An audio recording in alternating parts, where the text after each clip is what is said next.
सिद्धांत सरस्वती विजयते गौरीय गोष्ठीपति वंदे गुरुपद्वंद्वं भक्तबिंदुसमन्वितं श्रीचैतन्य प्रभुं वंदे नित्यानंद सहोदितं श्रीनंदनंदनं वंदे राधिका चरणोदयं गोपीजनो समायुक्तं बिन्दावनं मनोहरम् वाञ्छाकल्पतरुश्च कृपासिन्धुभ्यश्च पतितानं पावनेभ्यो वैष्णवेभ्यो नमो नमः। मूकं करोति वाचालं पङ्गुं लङ्घयति गिरिं यत्कृपातमहं वन्दे परमानन्दमाधवम्। वृंदावै तुलसीदेव वै पिया वै केशवस्य च कृष्णभक्तिपदे देवी सत्त्ववत्त्वयि नमो नमः।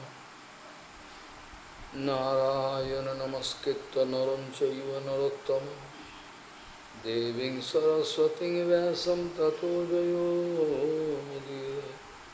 संकीर्तने कृष्ण कथोपदेश गौरीयपत्रस्य प्रकाशने च सदानुरक्त गुरुभक्तियुक्तो भक्तिप्रमोदाक्ष जगोद्वरुन् ध्येयं सदा परिभवग्नमभिष्टदोहं तीर्थास्पदं शिवविरिञ्चनुतं शरण्यं भीत्तात्तिहं पुनतपाल्भवद्दिपूतं वंदे महापुरुष ते चरणारविंदम यत्पादपल्लवनखचंदमणिच्छटाय विस्फुजित किमपि गपवधू स्वदर्शि पूर्णानुरागरससागर सारमूर्ति साराधिका मयि कदा कृपां करोषि। श्रीकृष्ण चैतन्य प्रभु नित्यानंद श्री अद्वैत गदाधर शिवसदी गौरभक्तबिंद श्रीकृष्ण चैतन्य प्रभु नित्यानंद श्री अद्वैत गदाधर शिवसदी गौरभक्तबिंद। हरे कृष्ण कृष्ण कृष्ण हरे हरे हरे राम राम राम हरे। आजानुलंबित भुजौ कनकावदातु संकीर्तनैकवितरो कमलायताक्षो विशाम्बरो द्विजवरो जुगधर्मपालो वन्दे जगत्प्रियकरो करुणावतारो। हरे कृष्ण कृष्ण कृष्ण हरे हरे हरे राम राम राम हरे। नमामि गंगे तव पादपङ्कजं सुरासुरैर्वन्दितो दिव्यरूपं भुक्तिं च मुक्तिं च ददासि नित्यं भावानुरूपेण सदा नराणां। गङ्गातरङ्गरमणीयजटाकलापं गौरी निरन्तरविभूषी त्वभानुभागं नारायणो प्रियमनङ्गमदापहारं वाराणसीपुरपति भजवीशनाथं। वागीशजुष्वदने लक्ष्मीर्यस्य च वक्षसि यस्यास्ति हृदय संविहित त्वं निशिंगमहं भजे। हरे कृष्ण कृष्ण कृष्ण हरे हरे हरे राम राम राम हरे यस्यास्ति भक्तिर्भगवती अकिंचना सर्वगुणैः सत्त्वसमासते सुरा हरो अभक्तस्य कुतो महद्गुण मनोरथेन सतो धवतो यस्यास्ति भक्तिर्भगवती अकिंचना सर्वगुणैः तत्त्वसमासते सुरा हरो अभक्तस्य कुतो महद्गुण मनोरथेन सतो धवतो गौड़ीय गोस्वामी श्रीशिल भक्ति सिद्धांत सरस्वती गोस्वामी बहुभाग परमहंस जगद्गुरु জানিয়েছেন যখন আমাদের চারিপার্শ্বে কোনো রক্ষাকর্তা থাকবে না তখন পারিপার্শ্বিক পরিবেশ ভয়ঙ্কর এক বিদ্ধ ভয়ঙ্কর এক বিরুদ্ধ রূপ ধারণ করে আমাদের আক্রমণ করবার জন্য উদ্যত হবে আমরা অসহায় অনুভব করতে পারি গৌড়ীয় গোস্বামী শ্রীশিলা ভক্তি সিদ্ধান্ত সরস্বতী গোস্বামীর বহুবার পরমহংস জগদ্গুরু জানিয়েছেন আমাদের চতুর্পার্শ্বে আমাদের চারিপাশে যখন আমাদের কোনো রক্ষাকর্তা থাকবে না তখন পারিপার্শ্বিক পরিবেশ এক ভয়ঙ্কর রূপ ধারণ করে আমাদের আক্রমণ করতে উদ্যত হবে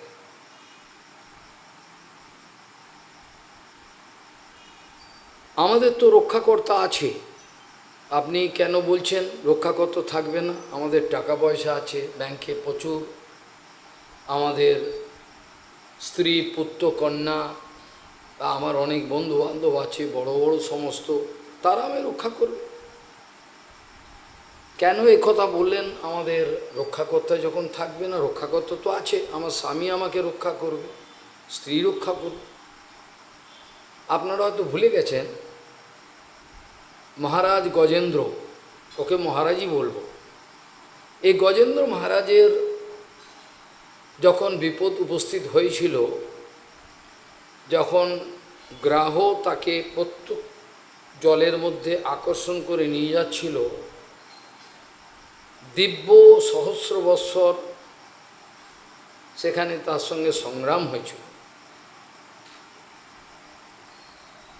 এই যে গ্রাহ এও কোনো সাধারণ কেউ ছিল না এ হুহু নামক গন্ধর্ব দেবল ঋষির চরণে ধরে টানছিল জলে চান করতে গেছেন মজা করছে হি হি করে হাসছে তখন অভিশাপ দিয়েছেন আর ইন্দ্রদ্যুম্ন মহারাজ তিনি পর্বতের গুহাতে নারদজি মহারাজের থেকে উপদেশ শুনছিলেন তিনিও উঠে দাঁড়াননি অগস্ত্যমুনি গেছিলেন এরা দুজনেই শাপপ্রাপ্ত হয়েছিলেন একজন হাতি জন্ম হলো আর একজনের হলো কুমির জন্ম আপনাদের হয়তো জানা নেই গোপাল দাস বলে একজন ব্যক্তি বৈষ্ণব চরণে প্রচুর অপরাধ করে বাঁকুড়ায় করার পরেতে তার হাতি জন্ম হয় তাকে উদ্ধার করেন রসিকানন্দ প্রভু সে অনেক সেবা করে হাতি জন্মে ভান্ডারার জন্য বড় বড় গাছপালা আনতেন চাল ডাল যেখানে পারে কোনো অন্ত নিয়ে হাতিকে আর কে বারণ করে এইভাবে তিনি প্রচুর সেবা করেছিলেন তারপর মুক্ত হয়েছিলেন কর্মফল ভোগ বিনা কাউ কোনো মতেই রেহাই নেই অবশ্যমেব ভক্ত কৃতকর্ম শুভাশুভম যে কোনো শুভাশুভ কর্ম লোকে করে বিস্তার করে আমরা তো কর্মের নেটওয়ার্ক বিস্তার করি মাকড়সা যেমন জাল বিস্তার করে আমরা কর্মের নেটওয়ার্ক বিস্তার করি এক কর্ম আরেক কর্ম আরেক এভাবে একটা অপূর্ব একটা নেটওয়ার্ক করি যার মধ্যে নিজেকে বদ্ধ অবস্থায় রেখে আনন্দ পাই গজেন্দ্র অল্প কথায় বলতে গেলে গজেন্দ্র স্ত্রী পুত্র ভাই বন্ধু সবাই কিন্তু তাকে জল থেকে গ্রাহর ওই আক্রমণ থেকে বাঁচাবার চেষ্টা করেছিল এটা অষ্টম স্কন্ধেতে আছে গজেন্দ্র মোক্ষণ লীলা পাঠও হয়েছিল আগে অনেক আগে সেখানে কিন্তু তাকে উদ্ধার করতে পারেনি আর পারেনি বলেই সে তখন চিন্তায় পড়ে গেল দিব্য সহস্র বছর এই লড়াই হচ্ছে কেউ জলেতে ওর শক্তি বেশি, ড্যাঙাতে এর শক্তি বেশি, টানাটানি হচ্ছে। শেষে দেখলো বেগতিক, এ আমাকে কেউ বাঁচাতে পারবে না। তখন তিনি গজেন্দ্র স্মরণ করলেন সেই পূর্বজন্মে যে মন্ত্র জপ করেছিলেন, যে ভজন করেছিলেন, তা তার মনে পড়ে গেল। তা স্মরণে আসার ফলেতে তিনি কি করলেন, জপ করতে আরম্ভ করলেন আর ডাকতে আরম্ভ করলেন, যজাপ পরমম জপ্যম প্রাগ জন্মানুশিক্ষিতম। পূর্বজন্মে যেটা শিখেছিলেন গুরুর থেকে এটা করলেন। তারপরেই ভগবান কাতরভাবে ডাকছেন এবং চোখে জল পড়ছে, এত বড় পাওয়ারফুল যে জঙ্গলের কেউ তার কাছে আসতে পারে না, সেও নিজেকে অসহায় বোধ করছে। কোটি কোটি টাকার মালিক, গুনতে পারে না, সে পর্যন্ত অসহায়ভাবে মৃত্যুর মুখে ঢলে পড়ছে। প্রভুপাদ বলছেন, নিজের এই শরীরটার প্রতি কি গ্যারেন্টি দিতে পারে না, অসহায় হয়ে যায়। যখন ভয়ঙ্কর রোগ হয়, ব্যাধি হয়, তখন অহংকার কোথায় চলে যায়, নিজের শরীরটাকেই বাঁচাতে পারে না, সে আর কি কে বাঁচা হবে না, হয় না। কাজেই আমাদের রক্ষাকর্তা কোনো পালোয়ানকে আমরা বডিগার্ড হিসেবে রাখবো না। আমার কোনো পালোয়ান নেই, বডিগার্ড নেই, কেউ মারতেও পারে। এত বড় বড় কথা বলে লিখি, সব রেগে রেগে রয়েছে। আমার কোনো রক্ষাকর্তা নেই, প্রভুপাদও কোনো রক্ষাকর্তা রাখেননি, বডিগার্ড ভক্তিবিনোদ ঠাকুরও রাখেননি, কেশব মহারাজও রাখেননি। এরা ভগবানের উপর নির্ভর করেছেন। এরা বলছেন, আমাদের গুরু বৈষ্ণব হলো আমাদের রক্ষাকর্তা। আমাদের টাকা যতই রোজগার করি, কোনো কিছুই আমাদের কিন্তু রক্ষা করতে পারে না। রক্ষা বলতেই গজেন্দ্র যে কথাটা বলেছিলেন শিক্ষণীয়, এটা এখানে উল্লেখ করা বিশেষ প্রয়োজন। গজেন্দ্র কেঁদে কেঁদে ভগবানকে বলছেন, ভগবান আপনি যেন মনে করবেন না আমার এই হাতি জন্মটা, মোটাখোটা একটা হাতি, এই শরীরটাকে বাঁচাবার জন্য আপনাকে, আমার এই শরীরটাকে বাঁচাবার জন্য আপনাকে ডাকেন। এ শরীর তো যাবেই, এ শরীর তো যাবেই, এ শরীরের কোনো গ্যারেন্টি নেই। মনে করবেন না আমি এই মোটা শরীর, এটাকে বাঁধে বেশি বেশি করে কলা গাছ খাবো, এই আশায় এটা করিনি। অর্থাৎ রক্ষা করার প্রসঙ্গ যখনই আসে, যদি কিছু অন্তত বোঝে আত্মতত্ত্ব, সে বলবে আমার আত্মাকে রক্ষা করে, তা নাহলে পততির অধর অথ। আমরা প্রত্যেকেই নিজেকে বিরাট চালাক মনে করি, এটা আমাদের বিরাট বড় একটা দোষ। আমরা প্রত্যেকে নিজেকে মনে করি আমি বেশি চালাক, আমার মতো বুদ্ধিমান চালাক আর কেউ নেই। এখানে সবচেয়ে বড় ব্লান্ডার মিস্টেক। প্রত্যেক মানুষ মনে করে আমি ইন্টেলিজেন্ট, আমার মতো আর কেউ নেই, কিন্তু শরীরের ওপরে শ্বাসের আছে এটা ভুলে যায়। আমাদের সরলতাই হলো বৈষ্ণবতা, আমাদের কুটিলতা হলো আমাদের পতনের লক্ষণ। আমরা সরলতা অর্জন করতে পারি না। আমি সরলতা বলে বোকা বলছি না, বোকা আলাদা, সরলতা আলাদা।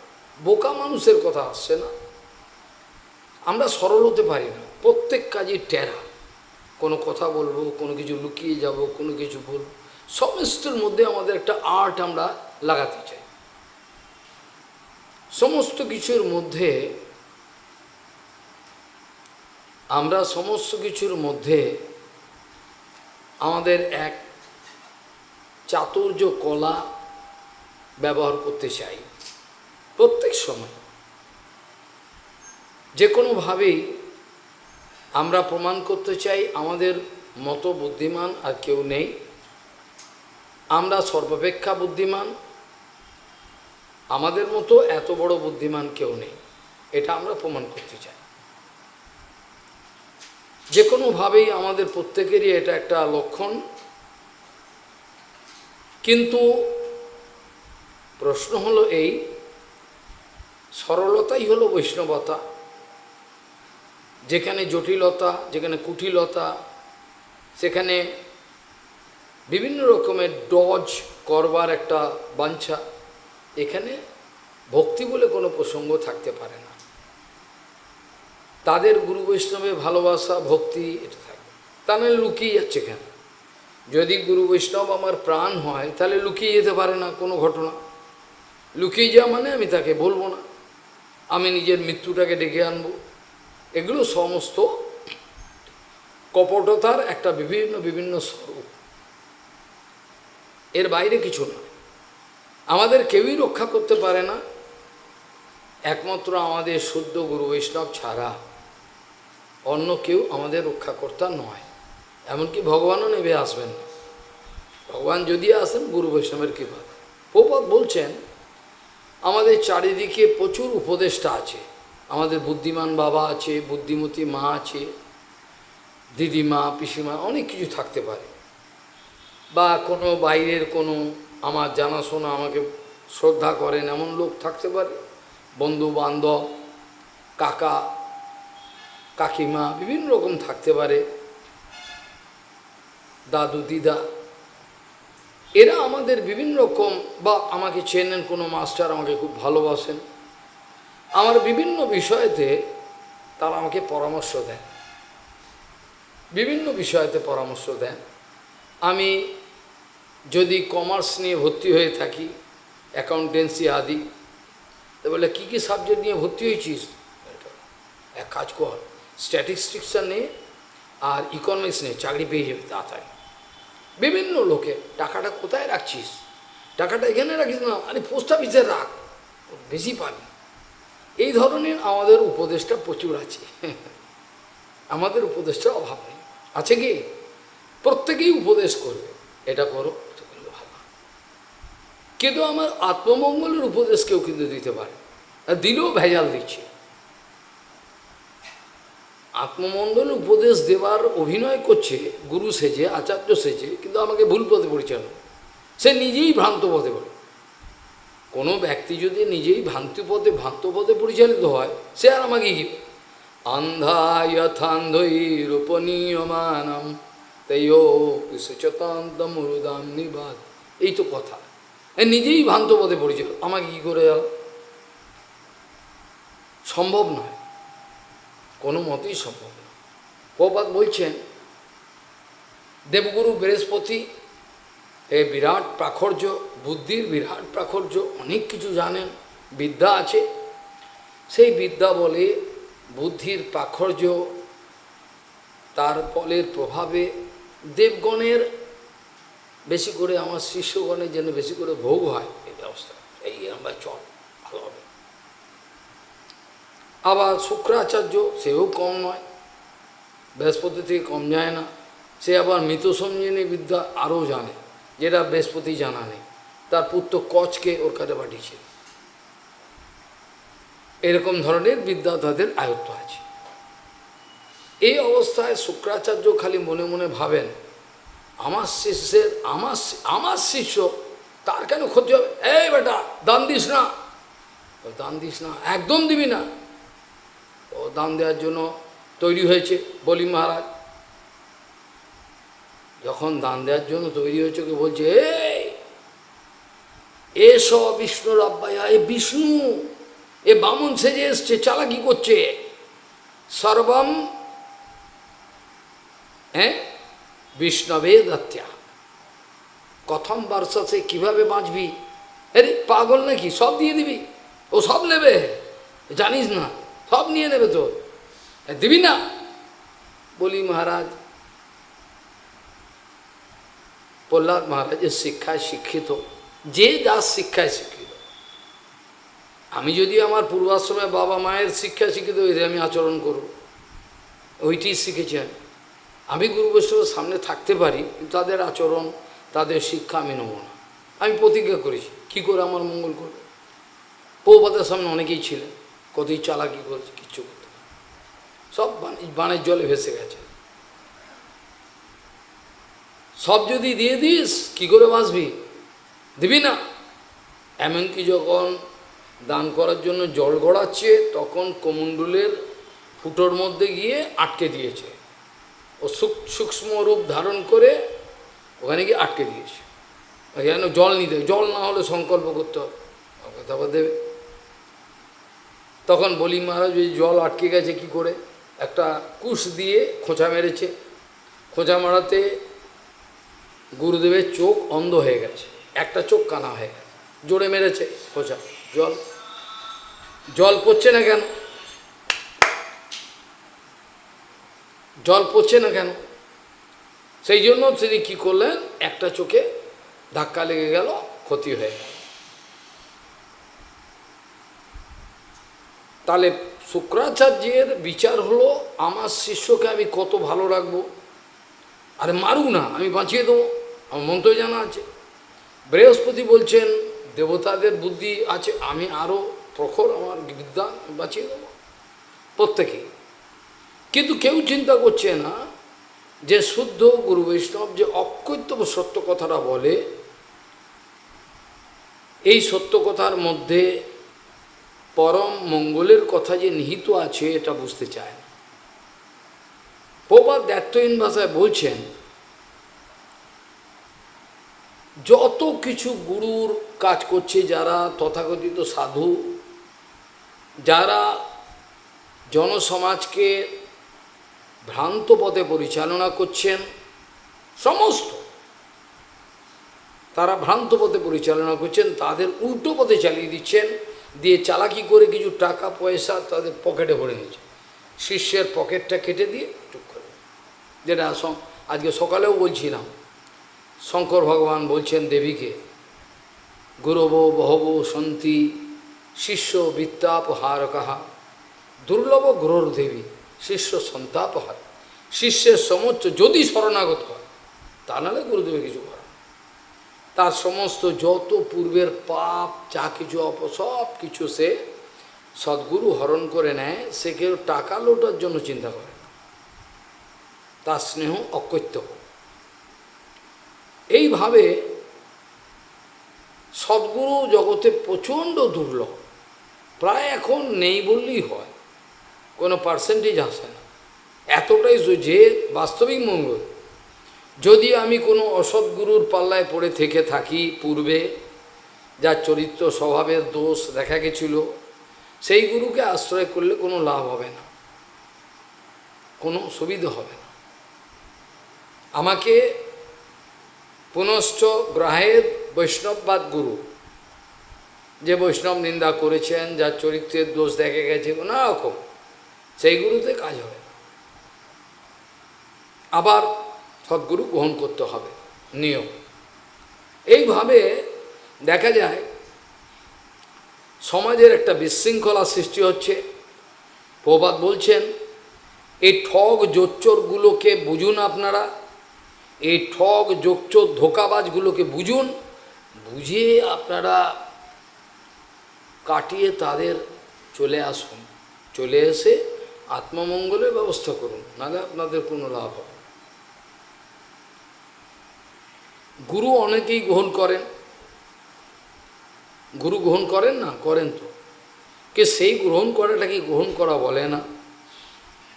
আবার সদ্গুরু পেয়েছেন কিনা, কপাল এত পোড়া, সদ্গুরু পেয়েও কিছু করতে পারে, ও নিজের যা কিছু ও করে রেখেছে, ওইভাবেই চলবে, কাউকে তো মানবে না, কোনোরকমভাবেই কোনো রাস্তা নাই। প্রভুপাদ গ্যারেন্টি দিচ্ছেন, প্রভুপাদ বলছেন, আপনারা যদি সদ্গুরুর বাস্তবিক আনুগত্য করতে পারেন, সে প্রসন্ন হয় বেশি করে টাকা দিয়ে দিলে, প্রণামী দিলে না, এরম কোনো কথা নেই। সে আপনার আচার আচরণ আনুগত্য এগুলো দেখবার পর বুঝতে পারেন যে এর আমার প্রতি ভালোবাসা আছে, আর এই যে করছে এমনি করছে, করতে হয়। যার যতটা পরিমাণে সদ্গুরু চরণে ভালোবাসা হয়েছে, প্রাণ কিছু হয়ে গেলেও বাঁচতে পারবে না, যেটা আমাদের ভাগবতে বলছে না, एवं गुरुपसनैक भक्त्या विद्या कुठरेण सितेन धीर विभ्रष्ट जीवाशयमयम अप्रमत्तो সংবীর্ষ আত্মানম অথো ত্যাজ্যস্ত। আমাকে এমনভাবে উপআসনা গুরুদেবের সামনে থাকতে হবে। আমি যদি পালিয়ে যাই, মিথ্যে কথা বলে লুকিয়ে পড়ি, আমার ক্রিয়াকর্মগুলোকে ধোঁকা মারাচ্ছে, আমি নিজেই ধোঁকা খেয়ে যাব। সদ্গুরুর সম্মুখে থাকতে হয়, তার প্রত্যেকটা কথাকে, যেমন তৃষ্ণার্ত ব্যক্তি 7 দিন ধরে কোনো জল খায়নি, এমন একটা অবস্থায় পড়েছে, যদি জল পায় পাগলের মতো সেই জলটাকে পায়। এই উদাহরণটা ভাগবতে দিয়েছে। তৃষ্ণার্ত ব্যক্তি, ভয়ঙ্কর তৃষ্ণার্ত ব্যক্তি যেন কতটা আগ্রহের সঙ্গে সেই জলগুলোকে বাঁচাবে জীবন, ঠিক সেরকম ধরনের প্রভুপাদ জানাচ্ছেন, যারা সদ্গুরুর প্রত্যেকটা বাণী, একটা একটা অক্ষর নিজের জীবনে শ্রবণ করে পালন করে, তৃষ্ণার্ত হরিণীর মতো সমস্ত কথাগুলোকে ধারণ করে। প্রভুপাদ বারবার বলছেন, আমাদের হরিকথায় অমনোযোগিতার ফলেই আমরা নাটক করি, হরিকথা চলতে থাকে, এটা জিজ্ঞেসও বলতে পারবে না, এটা আরও অপরাধ,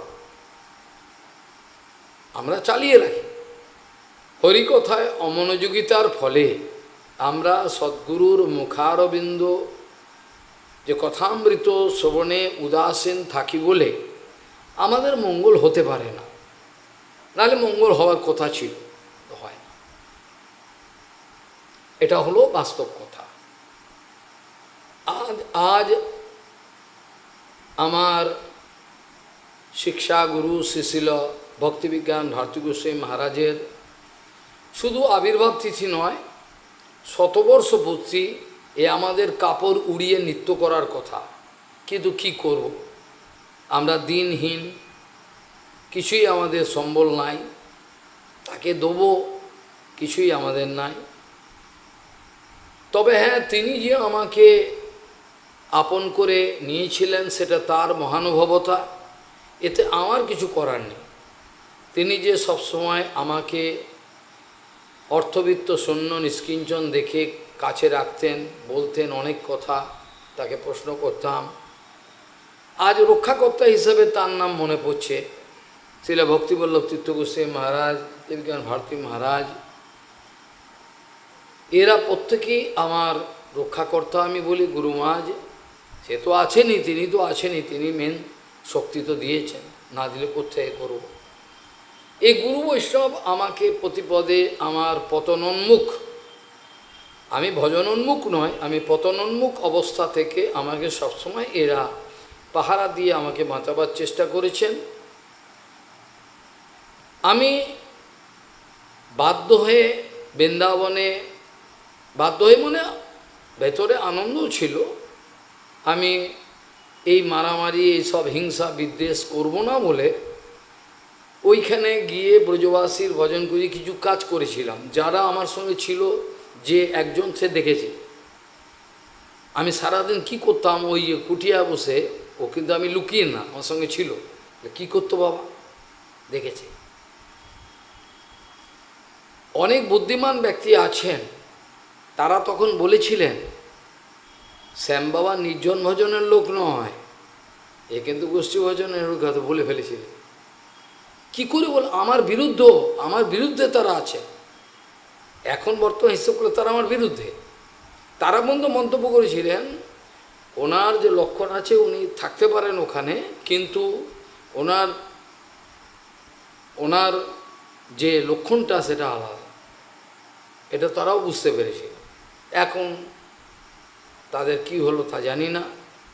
এইভাবে ছিল ভক্তিবিজ্ঞান ভারতী মহারাজ, যিনি প্রত্যেকটা আমার লেখা, যেগুলো প্রতিবাদের লেখাগুলো, প্রতিবাদের সমস্ত লেখা, কেন উনি আইন জানেন, পরমজয় কেশব গোস্বামী মহারাজের সঙ্গে থাকতেন, থেকে অনেক কিছু ইনি নিজের জীবনে এটা বারবার বলতেন। অনেকেই আমাকে মনে করে আমি বিরাট পণ্ডিত, অনেক গ্রন্থ আদি পড়েছি, কিন্তু বিশ্বাস করুন আমি কেবল গুরু বৈষ্ণবের সেবা করতে করতে এগুলো শিখেছি। আমাদের গ্রন্থ পড়বার আমাদের সময়, গুরুদেব কোনো সময় তো সারাক্ষণ এই যত মঠ তৈরি, সে সমস্ত মঠে দৌড়াদৌড়ি, ভান্ডারা, একটা প্রভুপাদের 64টা মঠ, তার লোক বল ছিল কী করেছে, আর এনা 26-27টা মঠ কী করে চালাতেন, কত লোক কি, কত প্রত্যেকটা বার্ষিকী উৎসব আগে সমস্ত ভান্ডারা সব কী করে করতেন। সব এই মহাপুরুষ যারা আছেন তাদেরকে সেবার দায়িত্ব দিতেন, তাদেরকে সেবার দায়িত্ব দিতেন। ইনি ভরদ্বাজ গোত্রীয় অত্যন্ত উঁচু পরিবার থেকে এসেছিলেন, ব্রাহ্মণ পরিবার থেকে। এমন নয় তিনি আমাদের কাছে এসে, আমাদের গুরুবর্গের কাছে এসে সংস্কার শিখেছেন, সংস্কারটা আগেই ছিল, তার সংস্কার আগেই ছিল। তার চলাফেরা, ওঠা বসা, কথা বলা, প্রত্যেকটার মধ্যে একটা বিরাট একটা মাধুর্য, একটা শৈষ্ঠব ছিল, একটা আর্ট ছিল, সেটা আমি অনুভব করতাম। তিনি পূর্বাশ্রমেতেই গায়ত্রী মন্ত্র আদি সব করতেন। এতটাই তার শুদ্ধতা ছিল, কারোর সামনে তিনি, জড়জগতের লোক, বৈষ্ণবরা পেতে পারে, কোনো কথা নেই, জড়জগতের লোকের সামনে তিনি কিছু জল পর্যন্ত পেতেন না। এমনকি তিনি প্রসাদ পাচ্ছেন, কেউ যদি বাইরের দরজা থেকে, বাইরের রাস্তা থেকে ডাকে তার নাম করে, যতদূর প্রসাদ পেলেন ততটুকু রইল, আর খাবেন না, কারণ ওই ডেকে ফেলেছে। আর প্রসাদের সময় মৌন থাকতেন। দুটো পদ্ধতি আছে, আমরা প্রসাদের সময় যদি হরিকীর্তন করতে থাকি সেটা ভালো, এটাও মৌন। নিয়ম হলো প্রসাদের সময় কথা বলতে নেই, আমরা ভূতের পেঁচাল পারি, আমরা ভূত, তাই ভূতের পেঁচাল পারি, যত রাজ্যের নোংরা আলোচনা যা কিছু ওই খাওয়া প্রসাদের সময় আজে বাজে সব, ওটা আমরা আনন্দ, আমরা ভূত তো ওই জন্য ওটা আনন্দ পাই। ভূতের পেঁচাল পারো, দিবস রজনী ভূতের পেঁচাল পারো, তাহারও মধ্যে কখনো কেন কি গোবিন্দ বলিতে নারো, এইটা বলছে, সুন্দর কথা। এরকম ধরনের তার ছিল। তিনি যখন নরোত্তম ব্রহ্মচারী হিসাবে নাম পেলেন ছিল মহারাজের কাছে, মহারাজ তাকে দেখেই বুঝতে পেরেছেন এ ফালতু নয়, এর মধ্যে অনেক কিছু আছে। সবচেয়ে বড় কথা হলো গুরুপাদ পদ্ম বলতেন যে এনার ভারতী মহারাজ, ভারতী গোস্বামী মহারাজের যে বিচক্ষণতা, এর যে বিচক্ষণতা, দেখার সঙ্গে সঙ্গে বিচার, কোনো পরিস্থিতিতে কোনো এত তো বিচক্ষণতা, বিচক্ষণতা সবার থাকে না, এত গভীর বিচক্ষণতা তার ছিল যে বলেতে তিনি বলিয়ান ছিলেন। শ্রীল ভক্তিবিদ মাধব গোস্বামী মহারাজকে দেখে যখন কেউ এনাকে দেখতো শিষ্য, সবাই বলতো ইনি কি পরমীয় মাধব গোস্বামী মহারাজের ছেলে নাকি, এরম বলতো। কেন, লম্বা চওড়া অপূর্ব দেখতে।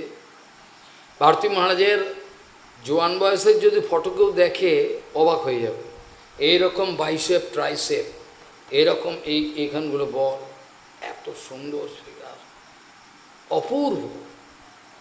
আর অন্তঃকরণটাও সেরকম অপূর্ব, জটিলতা ছিল না, কোনোরকম নোংরামো তিনি পছন্দ করতেন। তার সমগ্র জীবনে কেউ আঙুল তুলে কথা বলতে পারেনি, কোনো মেয়ে ছেলে কেস, টাকা পয়সা চুরি, কোনো কিছু, একটা কোনো কেস নেই যেটা কেউ বলতে পারে আঙুল তুলে ইনি এই করেছে।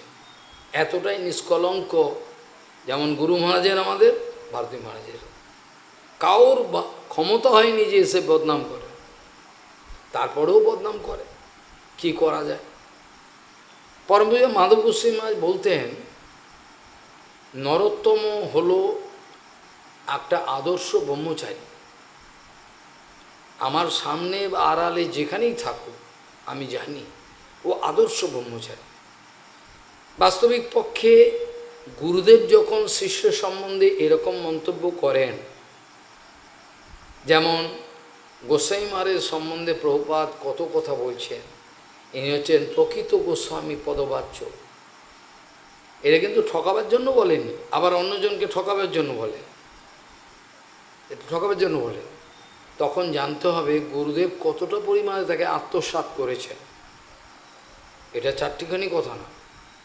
গুরুদেব যখন শিষ্যকে আত্মসাৎ করেন, তখন গুরুদেবের সমস্ত শক্তি, সমস্ত বিচার ক্ষমতা যা কিছু আচার আদর্শ সব শিষ্যের মধ্যে সঞ্চালিত হয়ে যায়। এটা অনেকে জানে না। আমি দু চারটে কথা গুরুদেবের মুখস্থ করব, তাকে প্রমাণ দেবো ওনার আমি হয় না। এবার কে কার অনুগত তার আচরণ চরিত্র স্বভাব দেখলে বোঝা যায়।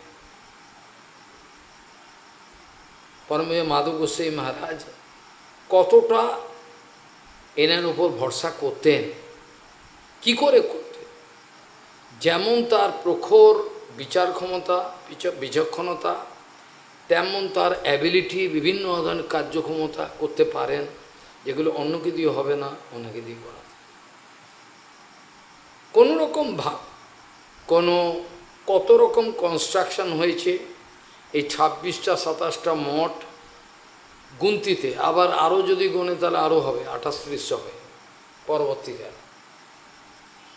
প্রায় প্রত্যেক মঠেই ইনি ডিজাইন করেছেন, কিভাবে মঠ হবে সব বলেছেন। এতটাই বিচার ক্ষমতা তার যে ছিল সন্ত গোস্বামী মহারাজ, আমাদের গুরু আসমদীয় গুরুপাদ পদ্ম, তাকে অনেক ক্ষেত্রে দেখাতেন, ভারতী মহারাজ এই অবস্থায় কি করব, কি করলে ভালো হয়। ওরা কিন্তু সবই জানেন, নিত্যসিদ্ধ সন্ত গোস্বামী বলছেন, ভারতী মহারাজ এই আমার একটা ছোট্ট জায়গা পেয়েছি পুরীতে, এই ছোট জায়গার মধ্যে আপনাকে মন্দির, নাট্যমন্দির, সেবকখণ্ড, রান্নাঘর, বাথরুম সব। বাথরুম মহারাজ এইটুকু জায়গায় কী করবেন, এতগুলো কি করে করবেন তা জানি না, আপনাকে করতেই হবে। ভারতী মহারাজ প্ল্যান করলেন। প্ল্যান করে যখন তিনি কনস্ট্রাকশনটা দাঁড় করালেন, সন্ত গোস্বামী অবাক, কী ব্রেন, এ কী করে করলেন, এ ছোট্ট জায়গার মধ্যে করে দেন। সকালেও বলছিলাম দেরাদুনেতে একখণ্ড জায়গায় পেয়েছেন। দেরাদুনের জমি প্রচণ্ড হিলি প্লেস, একে আর কেনার ক্ষমতা কাউর নয়। ওই জায়গায় এত ছোট একটা মন্দির হওয়া অসম্ভব, কিন্তু তিনি এমনভাবে ডিজাইন করলেন, কোথা থেকে বাইরের রাস্তার কাছ থেকে প্রত্যেকে উঠবে, উঠে দোতলায় হচ্ছে মন্দির। কেন জায়গা নেই তো, একতলায় জায়গা নেই, দোতলায় মন্দির।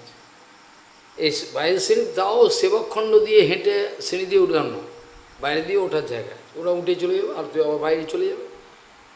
আবার মন্দির, তার পরিক্রমা, নিচুতে সেবকখণ্ড, আচার্য থাকা, তার সঙ্গে সেক্রেটারি সব থাকার ব্যবস্থা, জল কল, প্রসাদ রন্ধনের ব্যবস্থা, ভোগ, সমস্ত কিছু কী করে যে করলেন প্রত্যেকটা জায়গায়, এ কল্পনা করা যায়। যে কার্য সমাধান করা সম্ভব নয়, সে কার্যতে মাধব গোস্বামী মহারাজ ভারতী মহারাজকে পাঠাতেন, যা তুমি যাও তো দেখি পারো কি না। অনেক মজাদার ঘটনা আছে, এই বলতে দাঁড়ালে এখন দিনের পর দিন বলা যাবে। যেটা অসম্ভব সেটা পর্যন্ত উনি সম্ভব করতেন। আমাদের গুরু বৈষ্ণবে বিশ্বাস নেই বলে যখনই কি করতে হবে না, পারবো না, হয় না, এটা সম্ভব নাকি, পাগল নাকি, কিন্তু উনি এরম বলতেন। যাদের এই ধারণা আছে,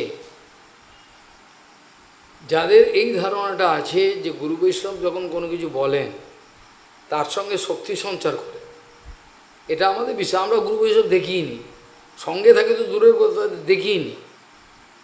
প্রভুপাদের কাছে ছিল, দেখিনি। পরমপূজ্য শ্রীধর গোস্বামী মহারাজের কাছে ছিল, কোনো দিন শ্রীধর গোস্বামী মহারাজ তো দেখা দূরের কথা, তার অপ্রাকৃত মলমূত্র এগুলোকে দেখেনি, এগুলো পাষণ্ড, এ দেখেনি, এ কী দেখবে। দুই একটা ঘটনা বললে আপনারা বুঝতে পারবেন। ট্রেনে করে যাচ্ছেন, ট্রেনে যেতে যেতে একটা জায়গায় যাচ্ছেন, অরণ্য মহারাজ রয়েছেন, আরও কয়েকজন রয়েছেন, বৈষ্ণব সহদের নিয়ে যাচ্ছেন। আমাকেও যেতে হয়েছিল, কিন্তু মহারাজকে প্রভু কাপড় ঠিক থাকে না, তাই নিয়ে পুরী নিয়ে যাওয়া, বৃন্দাবন নিয়ে যাওয়া, বৈষ্ণব সেবার সুযোগ পেয়েছিলাম ভগবানের ইচ্ছায়। সেখানে হঠাৎ এক জায়গায় অরণ্য মহারাজ বলছেন যে একটু দুধ হলে ভালো হতো, গরম দুধ, শরীরটা কোনো সুবিধে হচ্ছে না। পাশে গুরু ভাই ছিল, আহা এ ঘর পেয়েছো নাকি, এখানে রাস্তা, এখানে দুধ পাবে গরম। অরণ্য মহারাজ থমকে গেলে, বৈষ্ণবের অসাধ্য নেই যে কিছু করে, দুধ কি কথা, সে ভগবানকে দিতে পারে, কি সিদ্ধান্ত বললেন আপনি? ভারতী মহারাজ বললে আমি দেখি, দাঁড়া। বলে স্টেশনে কানপুরে দাঁড়িয়েছে, ও জানেন এতটা দাঁড়াবে। সঙ্গে সঙ্গে স্টেশনের যে ক্যান্টিন আছে ওখানে গেলেন, দর্শনধারী, তাকে দেখলে আর কেউ তাড়াতে পারবে না। ম্যানেজারের কাছে বললেন, আমাদের এক মহারাজ অসুস্থ হয়ে পড়েছে, যদি একটু গরম দুধ দিতে পারেন তাহলে তার সেবা হয় ভালো। আমাদের দুধ তো অ্যাকচুয়ালি চা বানাবার জন্য, এটা তো দেওয়া সম্ভব না। তো দেখি দাঁড়া, বলে গরম দুধ বানিয়ে মহারাজ পাত্র নিয়ে গেছে, ওখানে নিয়ে এসে নিয়ে কী করলেন, এরকম একটা ঘটনা না, প্রচুর নিয়ে এসে অরণ্য মহারাজের কাছে হয়েছে। অরণ্য মহারাজ দেখলে কোথা থেকে পেলো দুধ, গরম দুধ কোত্থেকে এলো? বিশ্বাস আছে বৈষ্ণব ভগবানকে দিতে পারে, গরম দুধ তো দূরের কথা। দেখলে কোত্থেকে এলো গরম দুধ? হ্যাঁ, মজা করছো, ঠাট্টা করছো আমার সঙ্গে? গুরু ভাই এরকম ধরনের অসম্ভব অসম্ভব সমস্ত ক্রিয়াকর্ম তিনি সম্ভব করতেন। গুরুমাস পর্যন্ত ভারতী মহারাজ সঙ্গে আলোচনা করতেন। ভারতী মহারাজ বলতেন, মহারাজ এভাবে করলে ভালো। আমাদের ভক্তালোক পরমহংস মহারাজ অত্যন্ত নিষ্কিঞ্চন ছিলেন। পরমহংস মহারাজের একটা ব্যাগ পর্যন্ত ছিল, একটা থলে, ঠিক আমি যেমন ওই আলুর বস্তাতে ব্যাগপ্যাগে নিয়ে প্লাস্টিকে চলতাম, তো ওরকম তিনি গুরুবর্গ, আমি তো সাধারণ। সেইখানে এই মহারাজ কোত্থেকে কেউ একটু সাহায্য করেছেন। তখন মায়াপুরের জমি হচ্ছে জলের দর, কে নেয়? শিয়াল্লাকে। উনি একখণ্ড জমি নিয়েছেন, কোনোদিন যদি ভগবানের ইচ্ছা হয় মন্দির করবেন, এরকম ইচ্ছা। এখন সেই ফাঁকা জায়গা অরণ্য থাকেন না মহারাজ, বিভিন্ন জায়গায় থাকেন। এবার তার জমিটাকে একটা বাংলাদেশি ব্যক্তি দখল করে নিয়েছে। দখল করে নিয়েছে মানে তার মধ্যে ঘরপর বানিয়ে রয়েছে। তার আবার ছেলে আবার পুলিশে চাকরি পেয়েছে। এবার আমাদের ভক্তালোক পরমহংস মহারাজ সেখানে গেছেন, গিয়ে দেখেন সব দখল করে নিয়েছে। হায় হায়, কী করা যায়, এ তো বললে উঠবে না, আরও পুলিশের কাছে ধমক দেবে। তো তার কথা আলোচনা হতে ভারতী মা শুনলেন। ভারতী মা বললেন, মহারাজ কোনো চিন্তা করবেন না, আমি আছি, আপনার জমি দখল পেয়ে যাবে। হ্যাঁ, যে থাকুক, যে বাবা পারবে, বাবা দেখুন না কি করি।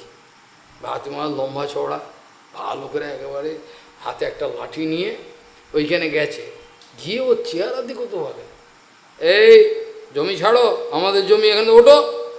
বাংলাদেশের লোকটাকে বোঝে, ওই দখল করেছে, না উঠলে 24 ঘন্টার মধ্যে যেতে হবে, না গেলে কিন্তু ব্যবস্থা আছে, কোর্টে বলা আছে, সব এসে কিন্তু হাঁড়িকে সব ফেলবে। হ্যাঁ, একটু সময় দিন, 2 দিন 4 দিন দিন। পায়ে ধরল, পায়ে ধরে মহারাজের এমনই দাপট, ও পুলিশে চাকরি করতো, কী হয়েছে, দাপটের চোটে লাঠি নিয়ে গেছেন। কাপড় এমনভাবে পড়েছেন না মস্তান মনে হয়, আসলে মস্তান না, পরম বৈষ্ণব। পরম বৈষ্ণব। বৈষ্ণব সেবার জন্য, ভগবত সেবার জন্য আমাদের সব কিছু করতে হবে। এটা আমরা বুঝি না, আমরা মনে করি নাক টিপে বোধহয় বসে থাকলে হরে কৃষ্ণ করলেই ভজন হয়ে গেল। আমাদের এটা ধারণা, নাকটাকে টিপবো, একান্তে থাকবো, কেউ বুঝতে হয়ে গেল। এই যে অধঃপতিত হয়ে যাবে, এভাবে হয় না। যে যত পরিমাণে খোলা মনেতে সেবার চেষ্টা করবে, তত পরিমাণ তার সুবিধা। কলকাতা মঠ ইনি ডিজাইন করেছে, কত সুন্দরভাবে ছোট্ট জায়গার মধ্যে সমস্ত কিছু করেছেন। বিভিন্ন জায়গায় বিভিন্ন পরিস্থিতিতে তিনি যে ধৈর্যের পরীক্ষা দিয়েছেন, সেটা কোনো সাধারণ ব্যক্তি পারে না। এতটা ধৈর্য, যেখানে লোকে অধৈর্য হয়ে যাবে, রেগে যাবে। গুরুদেবের গুণাবলী তার মধ্যে সঞ্চালিত হয়েছিল। যেমন পরমপূজ্য মাধব গোস্বামী হয়গ্রীব ব্রহ্মচারী জনগণটুরে, আবার যেখানে রায় রামানন্দের সঙ্গে কথা হয়েছে, ওটা বেশি দূরে না, কবুরে, পরমজা শ্রীধর গোস্বামী মহারাজ, আমাদের রামানন্দ প্রভু আর কি, আর সব যারা ছিল, বলে এখানে হবে না, এতদিন ধরে চেষ্টা করছি, একটা টুকরো জমি পেলাম না। তাই প্রভুপাদের ইচ্ছা, প্রভুপাদের ইচ্ছা যাতে ভগবান পূরণ করেন এটা ওরা জানেন, তথাপি নিজেদের মধ্যে বলছেন এতদিন চেষ্টা করলাম কিছুই তো হলো না, এই আর বোধহয় হবে না। তখন হয়গ্রীব ব্রহ্মচারী বলছেন এখনও তো আমরা সেরাম চেষ্টা করি নাই, চেষ্টা করলে নিশ্চয়ই পাবো। বহুপাদের বলেন কি, এত বছর ধরে চেষ্টা করছি, এখন বলে এখনও তো আমরা সেরাম চেষ্টা করি নাই। তাহলে মাধব গোস্বামীর ধৈর্যটা দেখুন। বৈষ্ণব জগতে একটা গুরুত্বপূর্ণ কথা যদি ভুলে যান তাহলে আপনি নিশ্চিহ্ন হয়ে যাবেন। এটা হলো, যে কোনো পরিস্থিতিতে আপনাকে আক্রমণ করতে আসছে, আপনাকে অবমাননা করছে, অনেক অপদস্থ করছে, সমস্ত সময় ধৈর্য। নিশ্চয়ই এটা ভগবানের পরীক্ষা, নাহলে করতে পারেন। যেটা আমাদের তুলসীদাসজি মহারাজ দেখিয়েছেন, অত দূরেও যেতে হবে না, আমাদের গুরুবর্গ কোথায় দেব। ধৈর্যটা, অনেকেই ধৈর্যহীন হয়ে যায়, একটু হলে অধৈর্য, এটা সাধুর লক্ষণ নয়। সাধুর লক্ষণ হলো যে কোনো পরিস্থিতিতে সন্তুষ্ট থাকা। আমরা ভগবানের যদি ইচ্ছা হয়, আপনাদের কৃপা হয়, পরের বছর থেকে প্রত্যেক গুরুবর্গের এক একটা আবির্ভাব তিরোভাবের আলোচনা করার ইচ্ছা আমাদের হলো। বাকি ভগবানের ইচ্ছা, আমাদের ইচ্ছায় তো কিছু হবে না। আপন ইচ্ছায় জীব কোটিবাঞ্ছা করে, ঈশ্বরের ইচ্ছা বিনা ফল নাই হয়। সেখানে আমাদের গৌড়ীয় মঠের মা যাকে বলি, তিনি কীরকম ধৈর্যের পরীক্ষা দিয়েছেন। তার শরীর কিন্তু ভালো ছিল, কিচ্ছু নেই, মানে জল খেলে কেশব গোস্বামী জল খেলে বমি হয়ে যাচ্ছে, তাহলে না খেয়ে খেয়ে সেবা করতে এমন করেছেন শরীরে। আর তার কাছে গেলে জ্বলন্ত আগুন বরফ হয়ে যায়, তার আচরণ বুঝতে পেরেছে। এগুলো সব আলোচনা করলে বুঝতে পারে কীরকম বৈষ্ণব আমাদের হতে হবে। আমরা এখনও বৈষ্ণব হই নাই, কীরকম ধরনের বৈষ্ণব, কতটা ধৈর্য। প্রভুপাদ এই কুঞ্জদা এবং এই প্রভু আমাদের নরহরি প্রভুর ওপর সমস্ত দায়িত্ব দিয়ে নিশ্চিন্তে থাকতেন।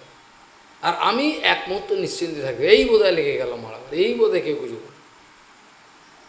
তার বিচক্ষণতা কাউর নেই যে এই পরিস্থিতিতে কী করতে হয়, যার জন্য চিন্তিত। নাহলে আমাকে যদি আপনারা ফ্রি করে দেন তাহলে আমি কিন্তু দিনের পর দিন অনেক কিছু করতে পারি, কিন্তু আমাকে এই বলতে হবে হাজারবার, আমাকে এটা করেছো ওটা করেছো। তা আমাদের কিন্তু গুরুদেব এরম বলো, কোনো দিন গ্রন্থের কাজও করিনি, খালি গুরু কৃপা করে দিয়েছেন, ব্যাস তখনই মাথা আসো।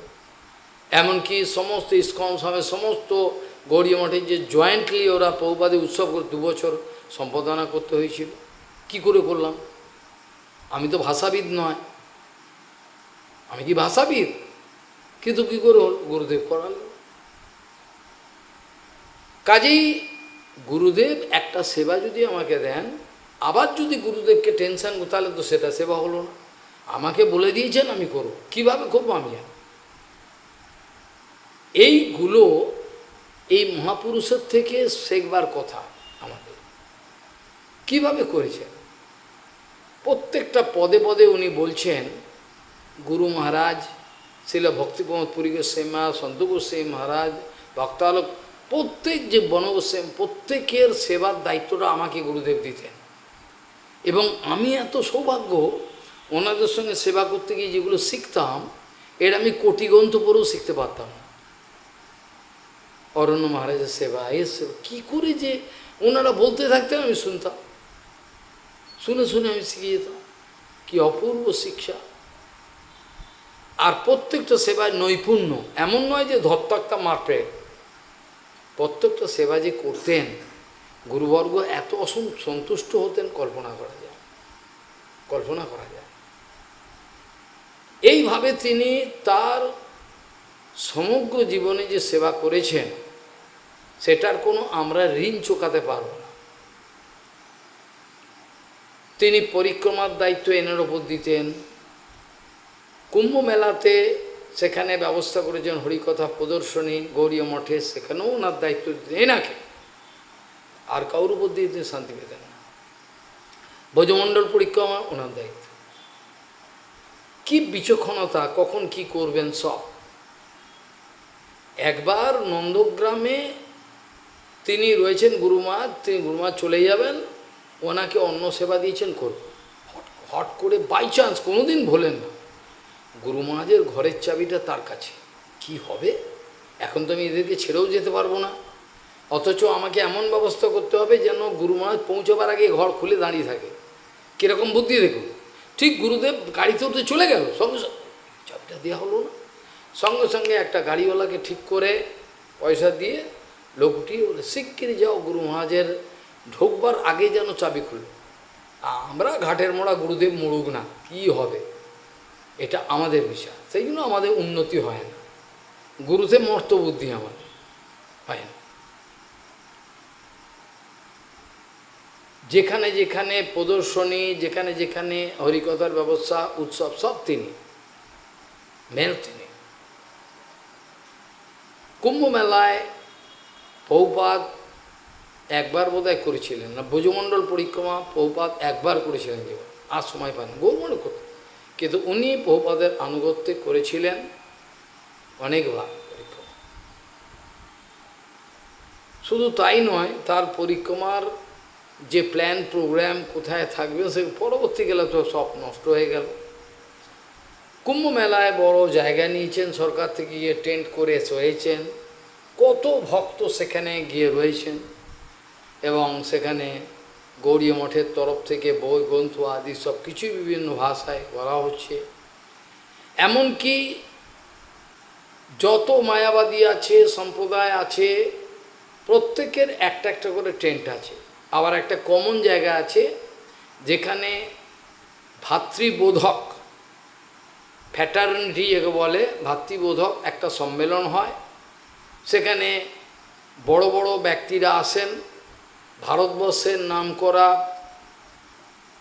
জ্ঞানী, আমরা মায়াবাদী বলি জ্ঞানী, করপাত্রীজি, যিনি হাতে যা ধরতেন তাই খেতেন, পাত্র তার কোনো ছিল না, করপাত্র, যিনি কোনো দিন যানবাহনে ওঠেন নাই, যদি বারাণসী যেতে হয় এখান থেকে হেঁটে যাবেন, কোনো দিন গাড়িতে ওঠেন, কি তপস্যা, আর তার বুদ্ধির প্রাখর্য কি, যখন যে শাস্ত্র বলবেন সঙ্গে সঙ্গে মায়াবাদী বিচারে। গোপীনাথ ডিলিট আরেকজন ছিলেন চলন্ত, তিনি তাকে বলতে চলন্ত বিশ্বনাথ, জ্ঞান বিজ্ঞান ভাষা যা বলবেন সঙ্গে সঙ্গে উত্তর দেবেন, ওকে বলতে চলন্ত বিশ্বনাথ, জ্ঞানী।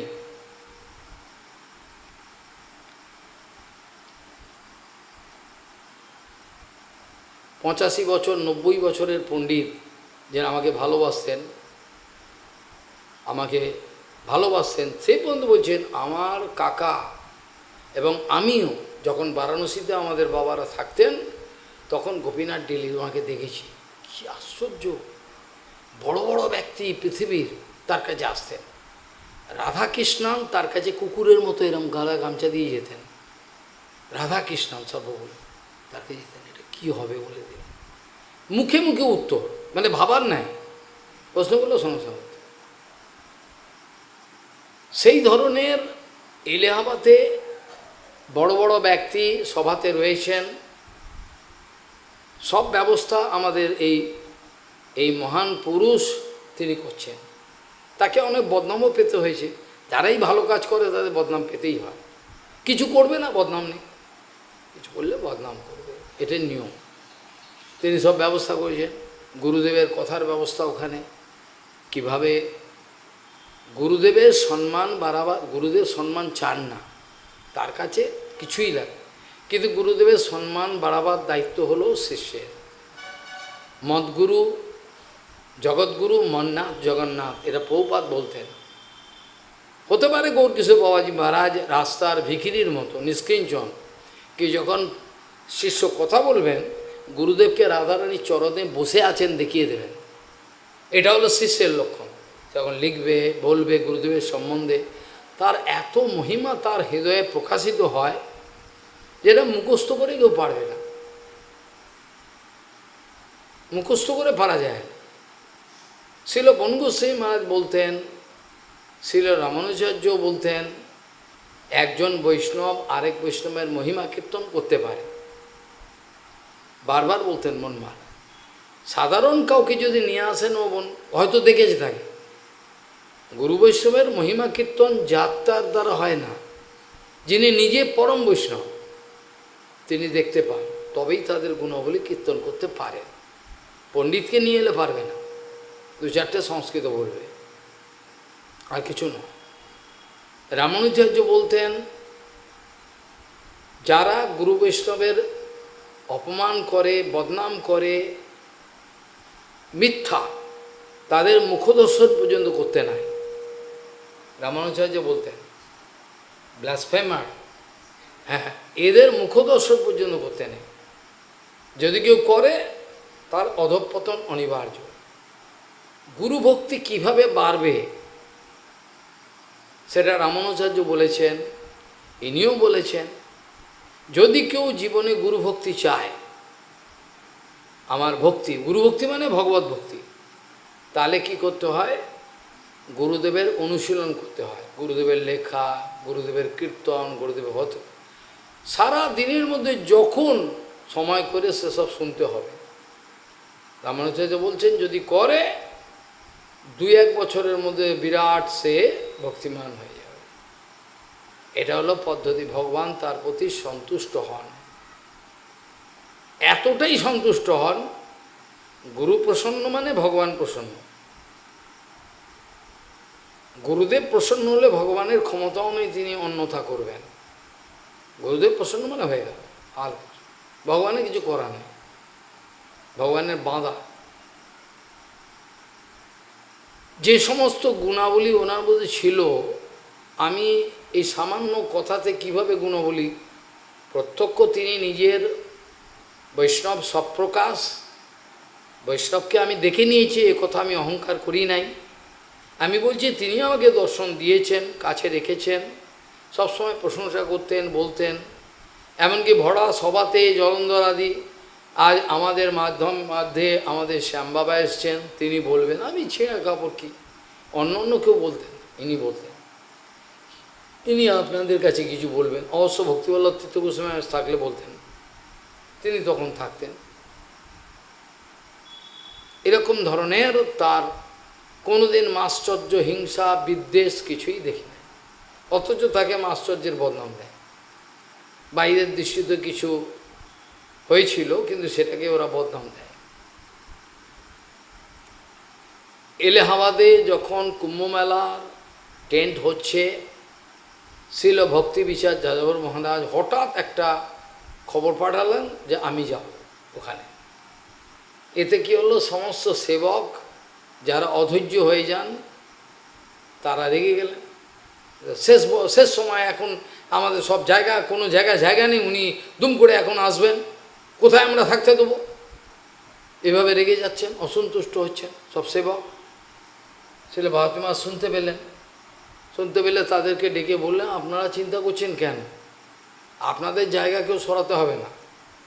একজন বৈষ্ণব আসছেন, পরম বৈষ্ণব, আমাদের সৌভাগ্য। বৈষ্ণব যদি আমন্ত্রিত হয়ে আসেন, বৈষ্ণব যদি প্রসাদ পান, এটা যে আমার কি আনন্দ হয়। কালকে যে বৈষ্ণবগণকে দই বিতরণ করলাম, আমার আনন্দ হলো। এরা মনে করছে দইটা বেশি দিয়ে দিল, কিন্তু আমি কিন্তু এই বুদ্ধি নিয়ে করছি, জগন্নাথ বৈষ্ণব, এই বৈষ্ণব, এদের দই দিচ্ছি, এটা আমার আনন্দ হচ্ছে, ভেতরে আনন্দ হচ্ছে, আমার গলা আটকে যাবে, দই দিয়ে গেছে। তাহলে এরা এক বুদ্ধিতে পাচ্ছে, আর আমি এক বুদ্ধিতে দিচ্ছি। সে বিচারটার ওপর সব কিছু। একই মানুষ আপনার পাশে রয়েছে, আপনার মতোই, আপনার গুরু ভাই, আপনার ওর বিচারটা কি, আপনার বিচারটা কি, সমস্ত কিছু ফল পাবেন বিচারের ওপর। আমি এই ছোটোগুলো এদেরকেও বৈষ্ণব মনে করি। বাইরে কড়া কথা বলতে হয়, না বললেই বাঁচাতে পারবো না, কিন্তু অন্তর থেকে বৈষ্ণব সবাইকে। কিন্তু যারা বৈষ্ণব অপমান করেছেন, বৈষ্ণবের বিরুদ্ধে যাতা বলেছেন, তাদেরকে আমি ছেড়ে কথা বলি না। তাতে আমাকে যা যা বলার বলুক, আমার আপত্তি নেই, আমাদের আপত্তি নেই। শিল মহারাজ ওখানে যাবেন, ভারতী মহারাজ আনন্দে আটখানা। বৈষ্ণবরা মঠে আসবেন, বৈষ্ণবরা প্রসাদ পাবেন, তার সঙ্গে দর্শন হবে, এই যে কী আনন্দের কথা। আর বৈষ্ণব দূর আবার আপদ এলো, আবার ঝামেলা, কি করব, আবার অন্ন করতে হবে, করতে ঝামেলা করতে, এগুলো আমাদের মাথায় ঢোকে। আমাদের খাওয়া কম পড়ে যাবে, ছানা রসা কম, এগুলো বিচার আমাদের পাশবিক বিচার। কিন্তু আনন্দ হওয়া দরকার। এটা পরম পূজ্য মাধব গোস্বামী মহারাজ বলতেন, এটা বলতেন বিপদের মুহূর্তে সাপ আর মানুষ একই গাছে থাকে, কামড়ায় না। বিষধর সাপ রয়েছে, মানুষ কী করবে বন্যা, তখন সাপ কামড়াবে। কোনো মানুষ জল পান করছে, কোনো পশু জল পান করছে, তখন বাঘ বা সিংহ আক্রমণ করবে না যতক্ষণ জল খাচ্ছে। কে ওদের শেখালো? আর আমরাই বা কেন একদম পশু হয়ে গেলাম, সবসময় খেয়ে খেয়ে মারামারি। এটাকে জঙ্গল রোজ। সিংহ বাঘ যদি দেখে হরিণ জল খাচ্ছে, ততক্ষণ কিছু করবে না, ততক্ষণ আক্রমণ করবে না, খেয়ে উঠে যাবো না তখন। কিন্তু আমাদের এরকম অবস্থা। কথাকার আমরা শিক্ষা লাভ করেছি জানি না। এই হচ্ছে আমাদের অবস্থা।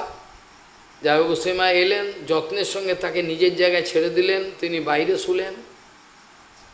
আনন্দ, বৈষ্ণব সেবা হবে প্রতি পদে পদে। বৈষ্ণবের কাপড় লাগবে, কি লাগবে, প্রত্যেক সময় সেবা, বৈষ্ণব সেবা করতে হবে। যার জীবন ভক্তিবল্লভ তীর্থ গোস্বামী মহারাজ এত দৈন্য করে বলতেন, আবার ভক্তিদ্বৈত মাধব গোস্বামী মহারাজ এর দৈন্য করে বলতেন, আমি তো ভগবত ভজন কাকে বলে জানি না, আমি বৈষ্ণব সেবাটাকেই মনে করি সব। কি কথারই বাবা! তিনি বলতেন আমি ভগবত ভজন তো বুঝি না। তীর্থ গোস্বামী বলতেন ভগবত ভজন তো আমি বুঝি নাই, বৈষ্ণব সেবাটাকেই আমি মনে করি বৈষ্ণব ভগবত সেবা। কত বড় সত্য কথা! আর আমাদের দাম্ভিকতা, এত সেবা করে দিয়েছি তবু নাম পাই না, কোনো শান্তি, কোনো আনন্দ কিচ্ছু নাই। এগুলো অপরাধের লক্ষণ। অপরাধগুলোকে আস্তে আস্তে ভেবে ভেবে এগুলো তাড়াতে হবে, নালে যে থেমে সে থেমে থাকতে হবে। এই অপরাধ ফলে এগুলো হয় সবসময় একটা আলাদা আলাদা। যারা বৈষ্ণব, সন্ত গোস্বামী মহারাজ, মাধব গোস্বামী, এইসব কথা আমি কখন বলবো? আপনারা আমাকে কোথায় সময় দেন? আমি তো চেয়েছিলাম গম্ভীরা মন্দিরে প্রবেশ করব, স্বল্প সময় নিয়ে ওই কথাই সব তো হচ্ছে না। তা আপনারা আমাকে অন্য ব্যাপারে ফাঁসিয়ে দিচ্ছেন। এই কয়েক ঘন্টার কথাতে কি হয়? সন্ত গোস্বামী মহারাজ, মাধব গোস্বামী মহারাজ আর অন্য সব কপট বৈষ্ণবের সব প্রত্যেকটা এক একটা ঘটনা শুনলে পরে অবাক হয়ে যাবে। সন্ত গোস্বামী মহারাজ রাধারমণ ব্রহ্মচারী ছোট, বেশি বয়স না, হয়গ্রীব ব্রহ্মচারীর বয়স অনেক বড় এর থেকে। রাধারমণ ব্রহ্মচারী বলছে কাকে? মাধব পরমী মাধব গোস্বামী মহারাজ, তার তখন ব্রহ্মচারী ছিলেন।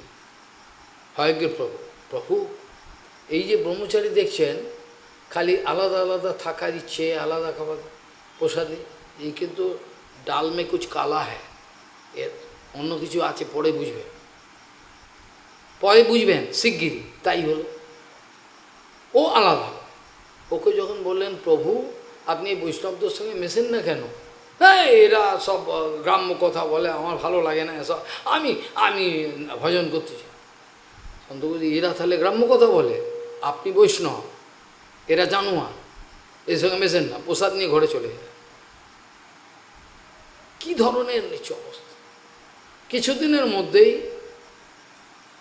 রাধারমণ ব্রহ্মচারী বলে দিয়েছে, হয়গ্রীব ব্রহ্মচারী, দেখবেন কিছুদিনের মধ্যে বুঝতে পারবেন এই অপরাধ করছে, এই যে বৈষ্ণবরা সেবা করছে, এদের সেবাটাকে কোনো মূল্যই দেয় না।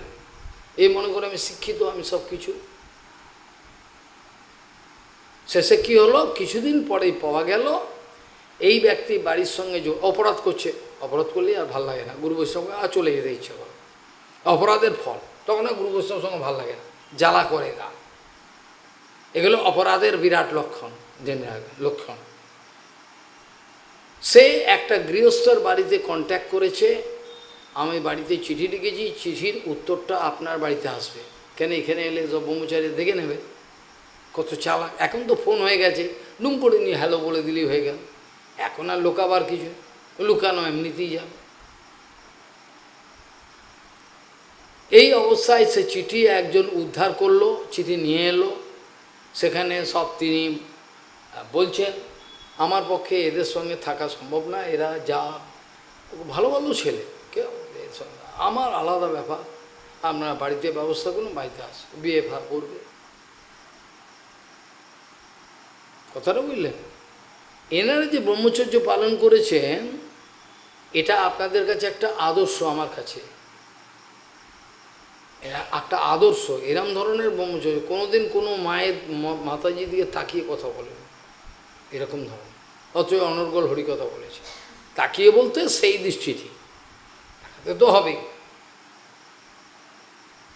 কল্পনা করতে পারবেন না। গৌর আমাদের নবদ্বীপ ধাম পরিক্রমা হচ্ছে, এবার পরিক্রমা পার্টি ধীরে ধীরে মাধু গোস্বামীর খেয়াল আছে, ভক্তিমত পুরী গোস্বামী তার থেকে অনেক বয়সে বড়, বড়দা বড় ভাই আস্তে আস্তে যাচ্ছেন, গিয়ে এবার সমুদ্র গড়ে কোনো একটা বাড়িতে চাপাহাঁটি কোনো জায়গায় উঠেছেন। ওদের বিরাট একটা আঙিনা, মানে খালি জায়গা, বাড়িটা ছোট্ট, গরিব লোক, আর খালি জায়গা, বিরাট খালি জায়গা, গ্রামে থাকে। তখন তো গ্রামই ছিল, পরে তো শহর হয়ে গেল। ওইখানে গিয়ে সব ভক্তরা কীর্তন করছে, ওখানে থাকছে। ওরা ব্যবস্থা করেছেন মুড়ি, চিঁড়া, কলা, দই, সন্দেশ ব্যবস্থা করেছেন, সব ভক্তরা সব পাচ্ছেন। এবার হয় কি ব্রহ্মচারী, হয় কি বলছি, সরি, আমাদের এই নরোত্তম তখন সন্ন্যাস নেননি, পরে নিলেন। নত ব্রহ্মচারী দাঁড়িয়ে রয়েছে, অন্ন সেবা করছেন। মাধব গোস্বামী বলছেন, তুমি পাবে না, এনে যাও যাও। আবার উনি আবার আমাকে পরীক্ষা করেছেন, ওনাকে যেমন গুরুদেব আমাকে পরীক্ষা, কোনো একটা পাঞ্জাবের একটা জায়গায়, দেরাদুন না কোথায়, সব নানপুরি, কচুরি, পুরি সব খাচ্ছে সব ভক্তরা। আর আমি ভারতীমাইকে বসে রয়েছি, উনি চেয়ারে, আমি মাটিতে বসে রয়েছি। আপনি যাবেন না, আপনি পাবেন না। উনি জানেন, ভারতী মহারাজ যান, তীর্থ গোস্বামী মহারাজ যান, উনি পাবেন। তথাপি আমাকে পরীক্ষা করছে, পাবেন না, উনি পারছে, উনি জানেন পাবেন না। এই ধরনের বিচার মাধব গোস্বামী বলছে, তুমি পাবে না ওগুলো, কোনো কথা বলছেন না, বলছেন, মৌন রয়েছেন, কেন কি উত্তর দেবে। তখন মাধব গোস্বামী একটা কীর্তন বলছেন, সপচ গৃহেতে মাঙিয়া খাইব পিব সরস্বতী জল।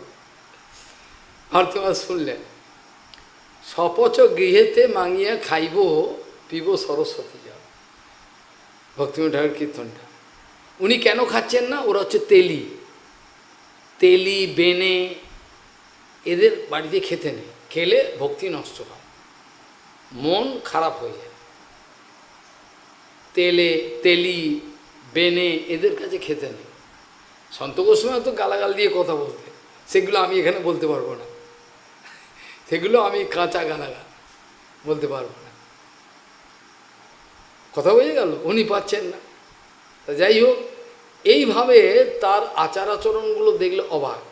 আমাদের গুরু মহারাজের জীবনে একটা ভাণ্ডার তো কিছুই ছিল না, কালনার মন্দির পেয়েছেন, রাধাষ্টমী দিনে ভাণ্ডারা, তা ভাণ্ডারা এখন তার পয়সাও নেই, কইও নেই, কিছু নেই, কী করে ভাণ্ডারা করবেন? কিন্তু ভাণ্ডারা করবেন, ভগবান করাবে। তিনি কালনার যে ছোট ভজনগুলির আগে যেখানে আমি গেলে পরে থাকতেন, মহারাজ খাটে থাকতেন, সেইখানে আমি থাকতাম, ভালো লাগতো গুরু মহারাজের বয়সে। এখানে মহারাজ বসে ভজন করছেন, আর নরোত্তম ব্রহ্মচারীকে দায়িত্ব দিয়েছেন, প্রভু আপনি সব, বলো কোনো চিন্তা নেই, আমি সব ভাণ্ডারের দায়িত্ব আমার সব, কিন্তু মালপত্র সব আসবে কথা। এবার বেলা 8টা বেজে গেছে, কোনো একটা চাল নেই, ডাল নেই, কিছু নেই। এবার ভারতী মহারাজ চিন্তিত হয়ে গেছে, গিয়ে ঘরে গেছেন ভজন কুটিরে, গিয়ে যে দণ্ডবোধ করে, মহারাজ আপনি না কত শয়ে শয়ে লোককে নেমন্তন্ন করেছে, না চাল না ডাল দুধ কিছুই তো নেই, আমি কী রান্নাটা করবো, উনুন তো জ্বালিয়ে দিয়েছি। উনি হাত দিয়ে বলছে, চিন্তা করো না, সব হবে, এরম বলছেন, কোনো টেনশন নেই। উনি বলছে সব হবে। তারপরে আধ ঘন্টার মধ্যে পিঁপড়ের মতো লাইন দিয়ে চাল ডাল তরি তরকারি দুধ সব আস্তা। ভারতী মহারাজ বললেন, আমাকে বলছেন আমি কি করব, কিছু নেই।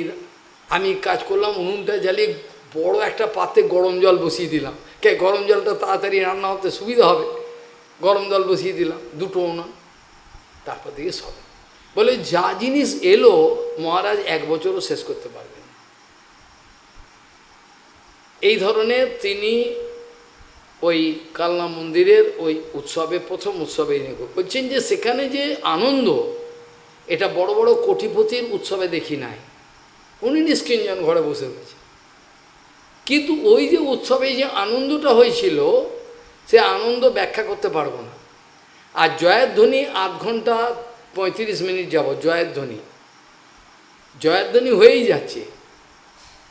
তাকে যারা গুরু ভাইরা ভালোবাসেন, গুরু মহারাজকে, সব গুরু ভাই সবাই এসছেন, জানেন ইনি নিঃস্ব, আদর করে এসছেন। বলছি যে এই ভান্ডারায় এই যে মহাপ্রসাদের জয়টা হয়েছিল, এটা আমি কোনোদিন বলে শেষ করতে পারবো না। 8 ঘন্টা 35 মিনিট ধরে খালি জয় চলছে, তারপর সবাই আনন্দ। বৈষ্ণব সঙ্গেত মন আনন্দিত অনুক্ষণ, সদা হয় কৃষ্ণ পরশন। আর আপনার গুরু বৈষ্ণব থেকে পালাতে চাই, ও আর উৎপাত, আবার কি বলে দেয় কোনো ঠিক নেই, পালিয়ে যাওয়াই ভালো।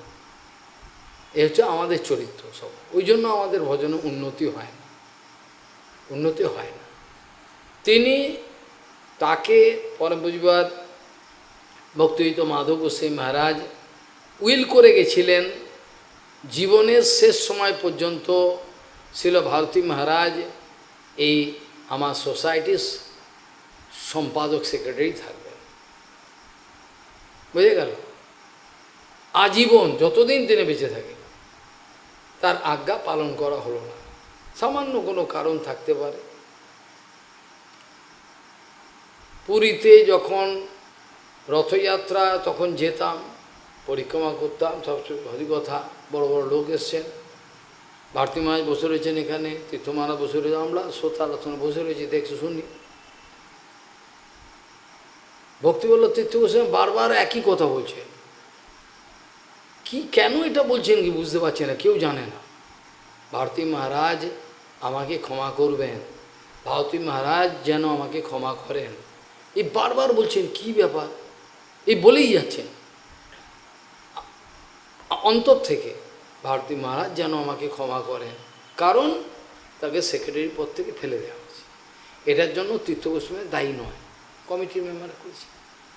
উনি পুনঃ পুনঃ ক্ষমা চাইছেন বৈষ্ণবকে। বৈষ্ণব অপরাধ কি বস্তু, যারা করেছে, যারা জীবনে বৈষ্ণব অপরাধ করেছে তাদের সমস্ত অধঃপতন একেবারে অবধারিত, তাদের ফল ডাউন, পরে যাবে অন্যদিকে মূল চলে যাবে, আবার সেইখান থেকে উঠতে হবে, পতন হয়ে যায়।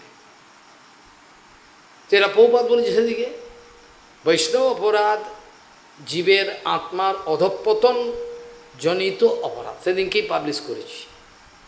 বৈষ্ণব অপরাধ যেন না হয়, কম বেশি সেবা যা পারি করি, বৈষ্ণব অপরাধ করলে আর রেহাই, তখন অধঃপতন হয়ে যাবে, ফল ডাউন হয়ে যায়।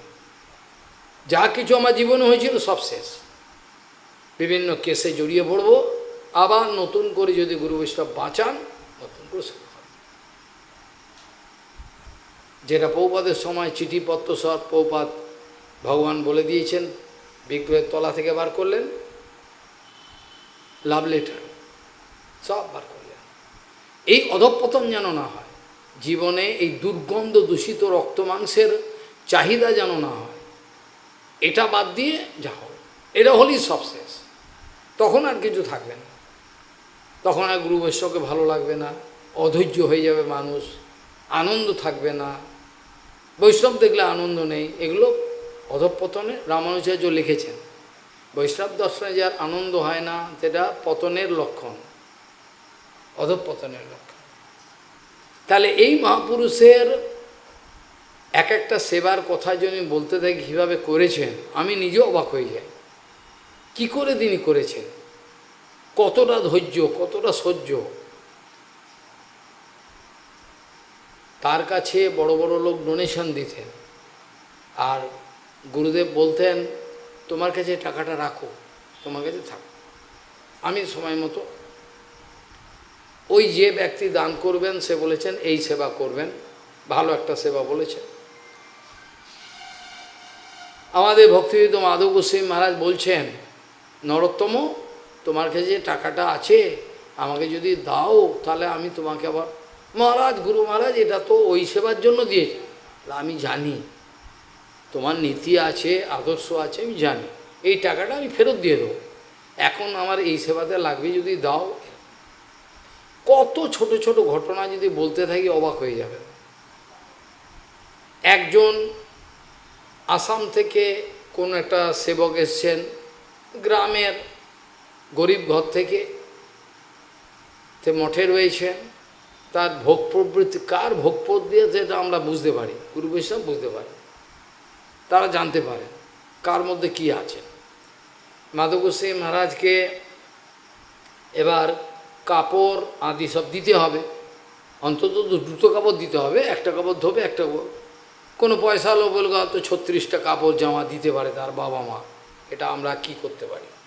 তাও আমি ছেঁড়া কাপড় পরে দেখাবো লোককে, এটা তো অন্যায়, অপরাধ, তো এটা অপরাধ, আমার এত মানে পড়তে পারবে না লোকে, তারপর আমি ছেঁড়া করে দেখাবো লোকে, ছেঁড়া পড়ি, দেখুন কত বৈরাগ্য আমার। এভাবে বৈরাগ্য হয় না, ছেঁড়া কাপড় দেখিয়ে করে।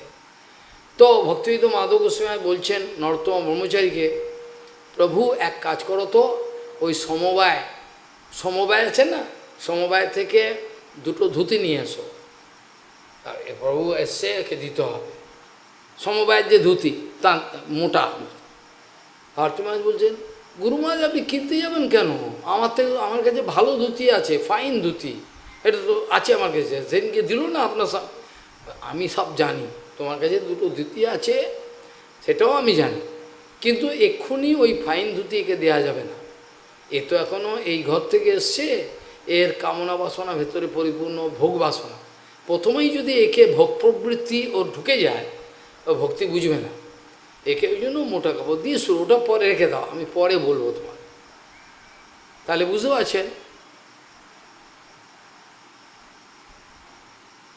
এলাহাবাদে স্নান করতে যাচ্ছেন, গুরুদেবের সঙ্গে সবসময় উনি রয়েছেন ছায়ার মতো, স্নান করতে যাচ্ছেন, স্নান করে আসছেন, একটা পাঞ্জাবের বুড়ি ফর্সা টুকটুকে, ও এবার কি করছে, হালুয়া সব সাধুদেরকে বিতরণ করছে। এবার ভক্তিবিদ মাধব গোস্বামী, কোথাকার সাধুরে বাবা ऐसे महाराज जी हमने अपना हाथ में बनाई আপনি। মাধব গোস্বামী মহারাজ এবার প্রথম ও চাইছে ওকে এড়িয়ে দিতে, স্যার গুরুদেবকে বিরক্ত করছে। মাধব গোস্বামী মহারাজ বলছে, ওটা ও হাত থেকে নাও, ওটা নেবো, নাও। বুঝতে পারছেন না গুরুদেবের বুদ্ধিটা কী, গুরুদেবের কী বুদ্ধি, আমাকে নিতে বললেন, কোনোদিন তো এরকম খাই না, উনি জানেন। এবার নেওয়ার পর বুড়িটা শান্তি হলো, এত নিচ্ছিলেন না, বারবার বলছে, হ্যাঁ মহারাজ জি লিজিয়ে লিজিয়ে, নিয়েছে। নেওয়ার পরে যখন একটু দূরে গেলেন, বলছেন নরোত্তম লোককে এরম আঘাত দিতে নাই, ওই বুড়িটা অন্তর থেকে সব সাধু সেবা করছে, তুমি খাও না খাও, ওর অন্তরে আঘাত লাগবে, ওই জন্য নিয়ে নেবে, নিয়ে এবার তুমি এবার তাকে কাউকে দিয়ে দিলে, কিন্তু তুমি যদি না নাও, ও উপেক্ষা কাঁদতে আরম্ভ করো, ভালো হবে না, না এটা ভালো হয় না। ওই জন্য কাউকে দুঃখ দিতে নেই, কাউকে একমাত্র গুরু বৈষ্ণবের ক্ষমতা আছে, বিরাট করা কথা বলবে, মারতে যাবে, কারণ ভেতরে প্রবল স্নেহ, আর অন্য কেউ বলতে পারবে না, বলতে গেলে সেটা অন্যরকম হয়ে যায়। যদি সে দায়িত্বে থাকে, তার এমনভাবে জিনিসটাকে বলতে হয়, একটা কুকুর যেমন বোঝে, চায়ের দোকানে লোকগুলো আসে, কুকুরগুলো বোঝে এই যে চা খেতে এসে নিয়ে আমাকে বিস্কুট দেবে, ওখানে যায়, গিয়ে এরম করে ল্যাড নাড়ে, অন্য কারোর কাছে যায় না। ও কুকুরটা বুঝতে পারে যে আমাকে বিস্কুট দেবে। ঠিক সেরকম আমি যদি এদের ভালোবেসে থাকি, এ যদি পাখণ্ডী না হয়, কপাল ভালো থাকে, এরা বুঝতে পারবে বাবা ভালোবাসে, এই জন্য আমার বকাটা অন্যরকম হয়ে যাবে। অন্য কেউ যদি এই ভূমিকাটা পালন হবে না, তাকে ভালোবাসতে হবে, স্নেহ দেখাতে হবে, নিজে না খেয়ে দিতে হবে, নিজে না আরাম করে ওদের ব্যবস্থা করতে হবে, যেটা এই মহাপুরুষ করেছে। অনেক কথা, যে কথা আলোচনা করতে গেলে প্রচুর লেখা কথা বেরোবে। আজ এখানেই বিশ্রাম। আর আমি যেহেতু ভাগবত সামনে এনেছি, একটা শ্লোক আমি অন্তত আলোচনা করব, ভাগবতের একটা শ্লোকের আলোচনা করব। সেখানে আমরা ভাগবতী মহাপুরাণে এই ভাগবত, ইনি ভাগবত আর এই ভাগবত, দুটোই ভাগবত, আমি ভাগবতই আলোচনা করেছি, অন্য কিছু আলোচনা করিনি। এখানে আগের দিন আমরা আলোচনা করেছিলাম, সেখানে ভগবানকে বলছেন আপনি ধর্মের রক্ষাকর্তা, পালনকর্তা, আপনি সৃষ্টি সবই, তা আপনি না বললে পরে কোথায় পাবো? আপনার মতো বক্তা পাবো না। তম ন সর্বধর্মজ্ঞ ধর্মস্তদ্ভক্তিলক্ষণ যথা যস্যো বিধীয়েত তথা বর্ণয়ো মে ফ।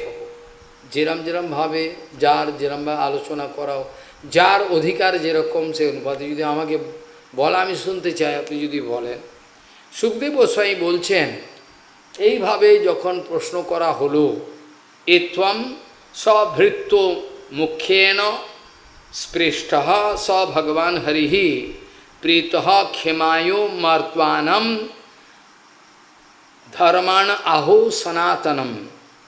ইত্থম এইভাবে সভৃত্য মুখ্যেণ, প্রধান ভৃত্য, উদ্ধব প্রধান ভিক্ষ, এই যখন ধর্মতত্ত্বের সম্বন্ধে প্রশ্ন করতে আরম্ভ করল, তখন আনন্দ পেলেন ভগবান।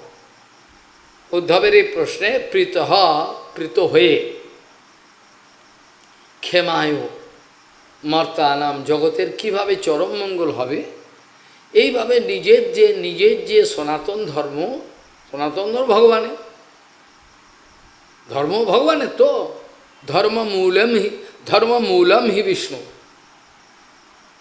তিনি তখন আস্তে আস্তে বলতে আরম্ভ করলেন। আজকে এই পর্যন্ত আমি রাখলাম, কেন উপায় নেই। 8, 9 I 2 tomorrow I can discuss.